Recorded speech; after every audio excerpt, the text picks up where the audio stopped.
Yo, what's up? YouTube Nation.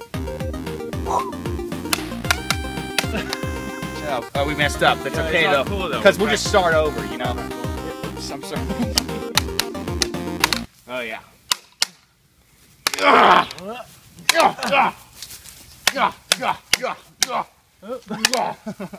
We messed up again, but that's okay because it's just practice, yo.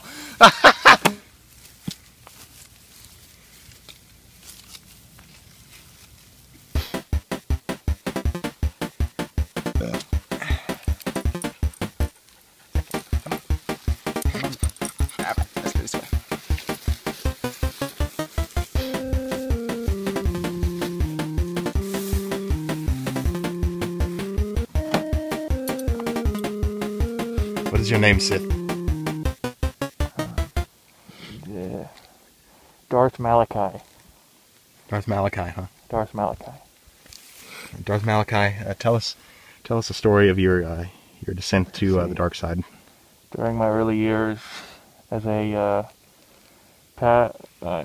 youngling, We had many clothes. my parents were abusive towards me, so I got upset. Okay. Ladies and gentlemen, it is about 100 degrees out here. This man is committed. I'm a Sith. So no, you went too fast. What a cliche shot. What a cliche shot. Unbelievable. Unbelievable. A Sith looking up. Okay, so stay there, turn and do it towards the camera. Couldn't you come up with anything better than that, Steven? Gotta lighten up out here a little bit.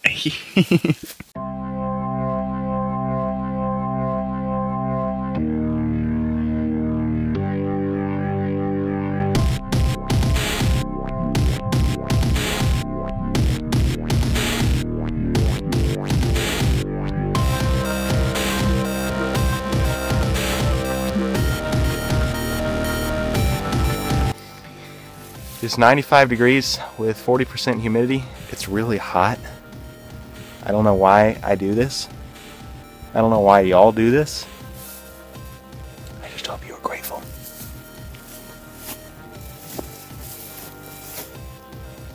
I'm in a bad mood because I'm so hot. Action.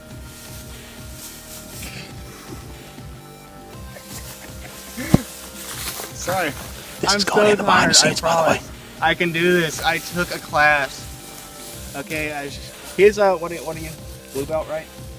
I'm a purple belt, son. Freaking purple belt in Krav Maga. You can't do a backwards I don't roll. do it anymore, but I used to be able to do an epic back roll. But now I lost all my ab muscles. I can't. Just like your Sorry. roll No, fails none of again. that. Guys, seriously, none of this. Lay down. I want people to know that I can't do a freaking roll. Just for you, I'll try a backwards roll one more time. No, you can't do it. Clear. Oh, man. See, now he doesn't have confidence in me anymore. See, because I didn't do it at all. Action. Go. My back. Just kidding, I'm fine. It's the end of day one. It was miserable. I hated it. As a matter of fact, I'm sick. I have a cough. Been running fever all week. I'm out here in 100-degree weather shooting this video, but let me tell you, it's gonna be awesome. It's gonna be one of the best videos ever. Let me just say, it was worth the pain.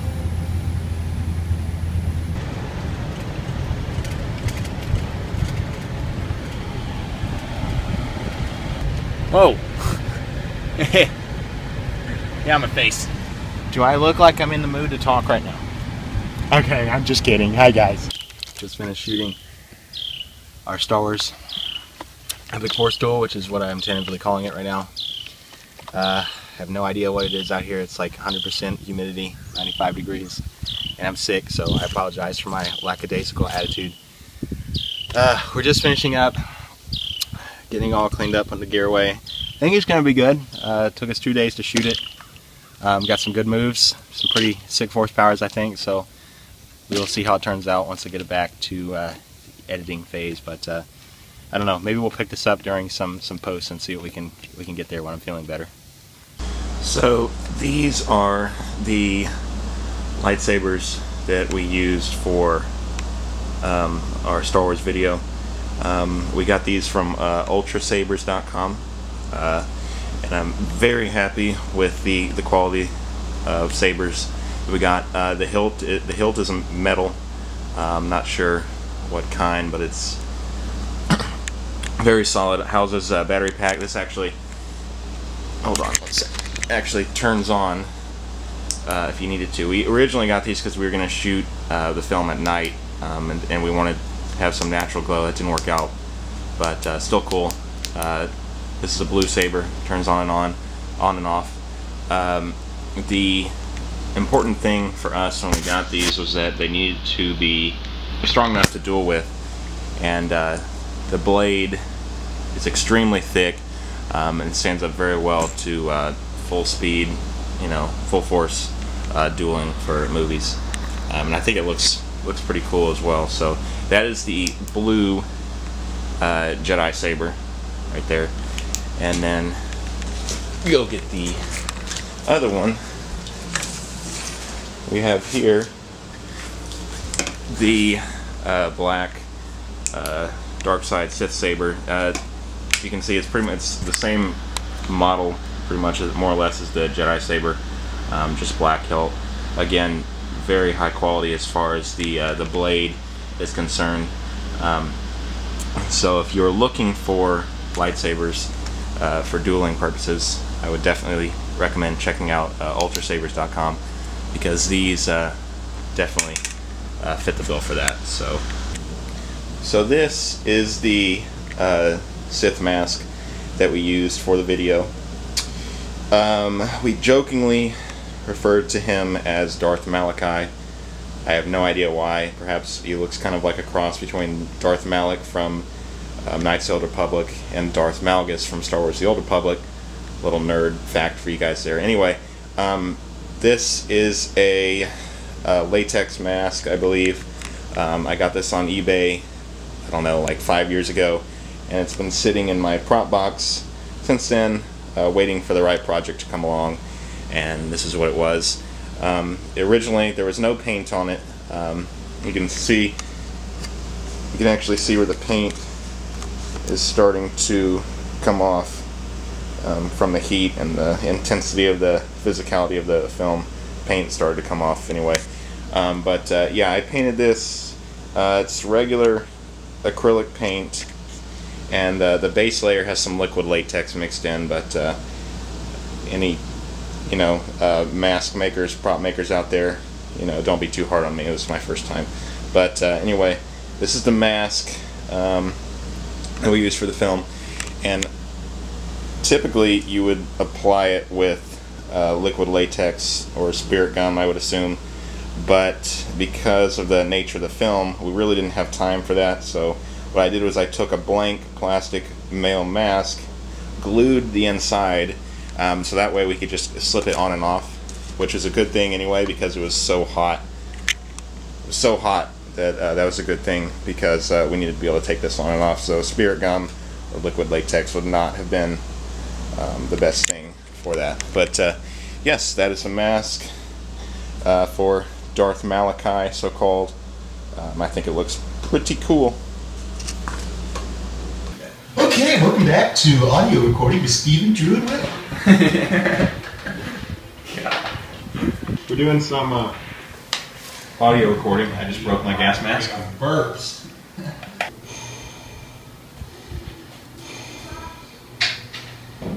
Yeah! So we're still in here recording. Well, I'm not. I'm actually playing Star Wars Force Commander. He's recording some sounds for the video. Somebody's recording sounds for the video. He's gonna rip this We're supposed to be doing grunts, but apparently this man who's supposed to be grunting can't grunt. So what I said was, we're gonna have to make it a bit more realistic. So he's gonna stand in front of the microphone, and then I was gonna walk up to him. I was gonna punch him in the stomach, and then we were gonna get whatever came from that, and that would work. But he didn't want to do that, so now we're waiting on him to come up with some crap. So that's why I'm playing Force Commander, because I have nothing to do. You want to see my base? Here's my base. Show the base. I'm just putting in shield generators.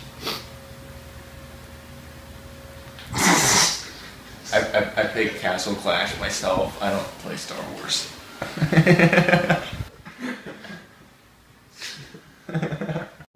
And as I promised in the earlier portion of the behind the scenes video, I'm going to kind of go through a little bit of the project and show you some of the processes that went into the final video.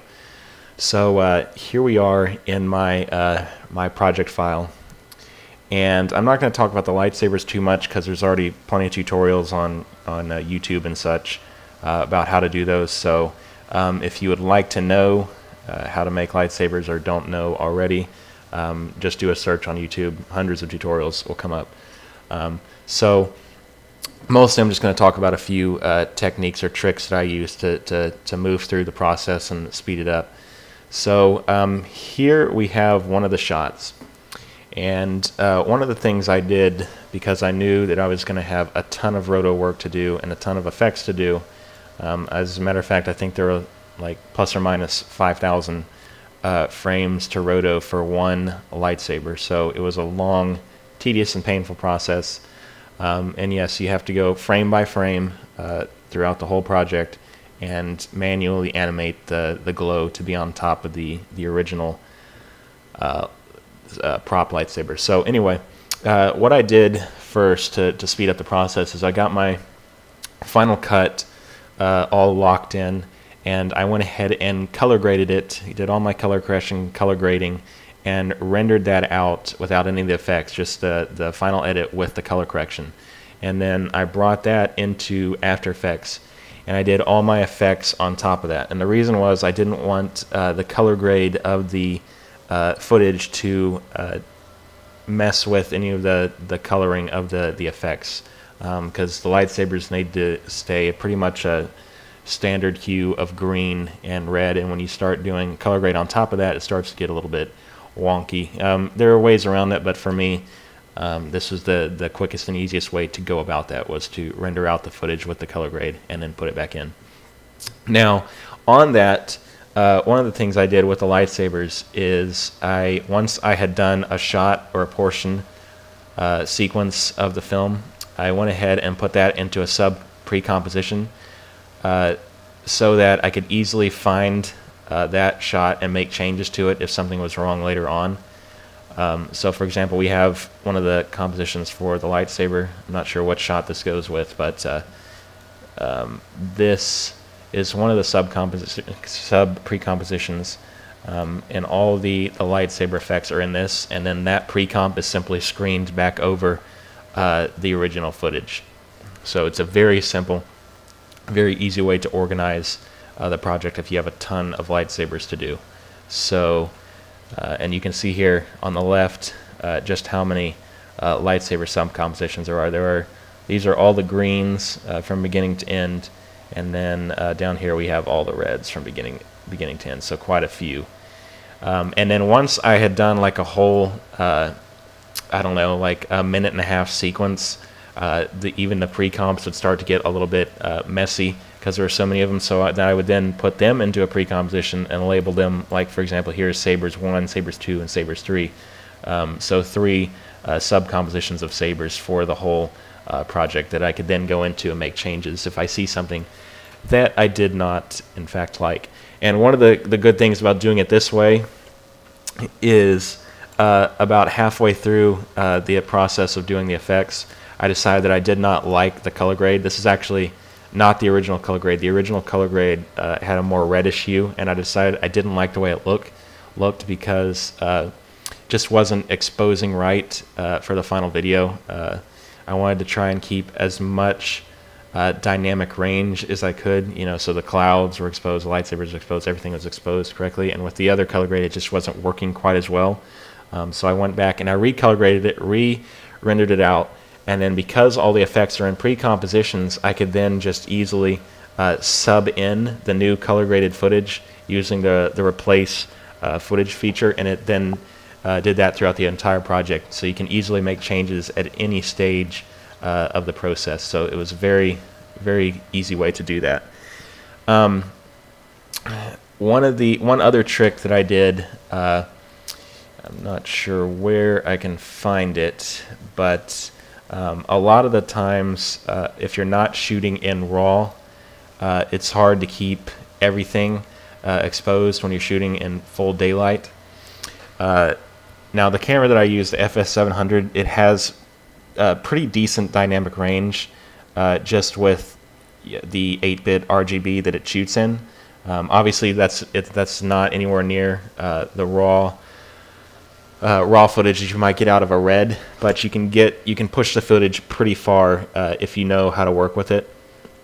So one thing I did to retain the contrast of the sky was I would do highlight compressions. As you can see here, After Effects has an HDR highlight compression that I would throw on to just make sure that the sky stayed relatively exposed with everything else. So for most of except for these few shots where there was intentional silhouetting and lens flares and overexposure, the sky for most of the whole portion of the film is exposed properly with everything else. So it's a very good way to retain the dynamic range of the footage. So I want to talk a little bit about the lighting. The lighting is something I'm particularly excited about because I haven't seen it been done this way before.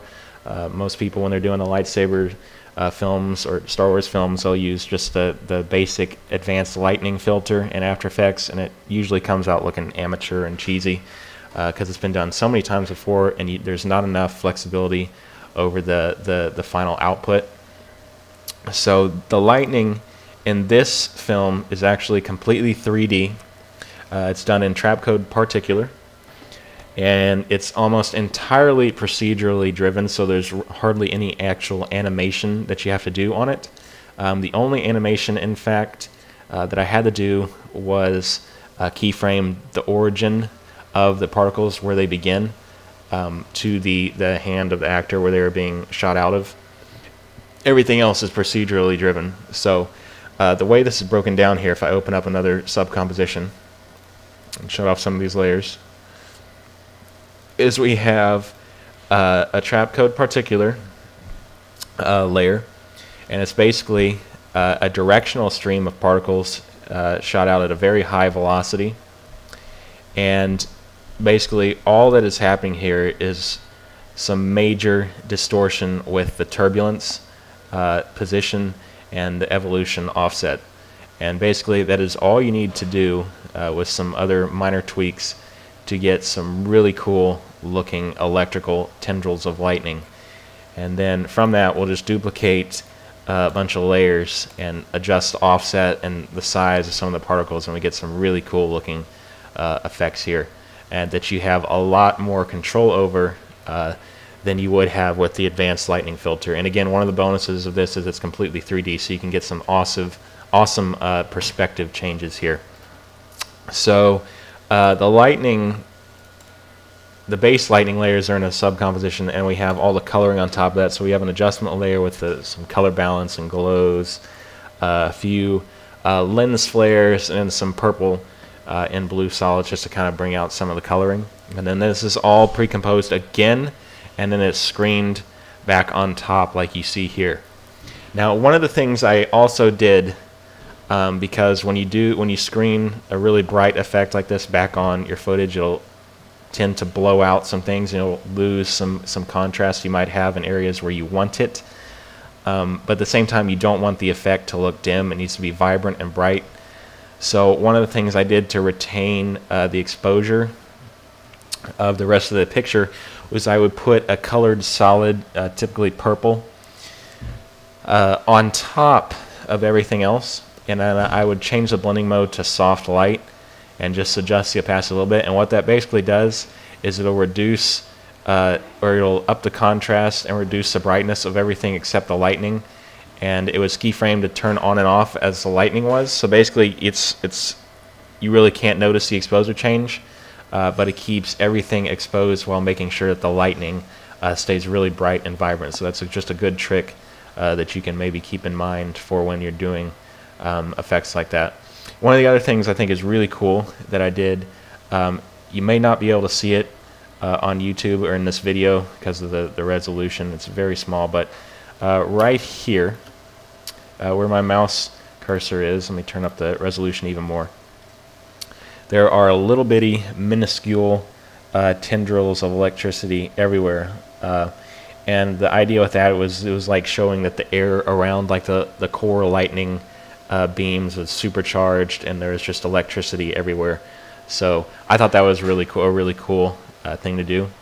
In the main video, you may have noticed that some of the shots with the lightning were super slow motion and some were regular speed. The film overall was shot at 24 frames per second. And the slow motion was shot at, I believe, 240 frames per second. So the only thing that had to be changed for the lightning regarding that was we would just slow down the offset of the turbulence to make it match the footage. One of the other things that we did a little bit differently, and somebody may correct me on this, but I do not believe that the fight scenes, lightsaber fight scenes in the actual Star Wars movie were shot at a high shutter speed. Because of the motion blur you get on the lightsabers, I'm assuming they were shot at more of the standard shutter speed, which is 1/48 when you're shooting at 24 frames per second. In our case, this was shot at 1/192, so more of a faster shutter speed. There's less motion blur. So one of the drawbacks of that is you're going to have less motion blur on the lightsabers, like when they twirl and swing. But you're also going to have a much easier time of tracking things and rotoscoping things, and you get the added benefit of having the slightly jittery, more fast-paced look that you get with modern films. They have like the fight scenes, like for example the Bourne films and such, and pretty much every other film that does a fight scene now is shot at a higher shutter speed to really up the intensity of the action. So that's about all I have for now. If you guys enjoyed this breakdown, I might start doing more of them as the popularity of the channel grows and more people are interested. If that's something that you want, feel free to drop a comment below. Down the road, if I have time, I may even start doing some live streams where you guys can follow along as I'm doing it in real time. We're not there yet, but that might be something down the road if you guys are interested. So just leave me a comment if that's something that you want. So anyway, that's about all I have for now. So thank you guys for watching.